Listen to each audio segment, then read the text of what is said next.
Allô? Ah, maman arrive à London. Ah, nga, ça va. Bonne maman. Ça va par la grâce de Dieu. Hein? Ya solo, hein? Eh, tête, ça bien. Eh, papa, c'est qui n'a pas nakale. Bon, yo, y'a pas de mbala, c'est qui manga.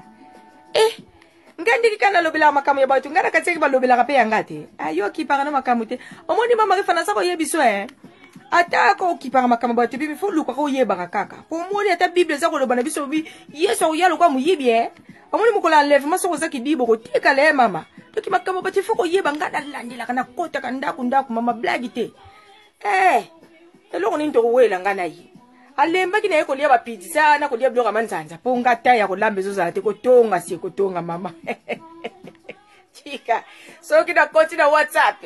Na longo na zu telefone na ko ezala ko fele. Na bandiko benga.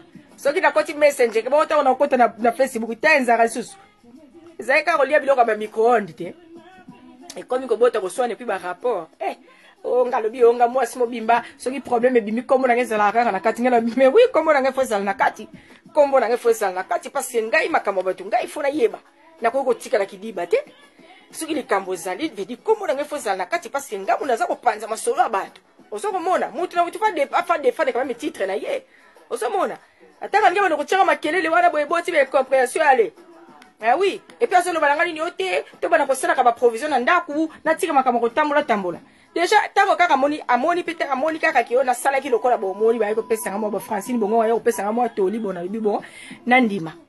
Nanda ko tanga moni nazo fa nanda ko telephone messenger Facebook ezali ata na fa nanda ko na kutonga. Ngana za lokola satellite. Ozomona na capita na kaka. Mais na ko kaki pete koma ki mo pe ko bima pe mo ko pe mona baby na ko bima kaka tango na ko bima boya na kutana longolo idwa na Photoshop to bani masolo. Ponga na linga na pesi kuno moni makambo za ka dona na pesi tango ya ngana ko beteli ye pa beteli ngali masolo tambula ndengwa ozomona siko ngwasu mais sinon te savais mikolo ka ba jeune prière mais bon tozo tala kaka mais nazomona peta kata ka jeune ngo pona zo rater makambo ebele ba rando monsieur za wana pe nazo linga na kota ko peta na muzindo mais ba jeune prière zo ko déranger nazo kata ngo kala te.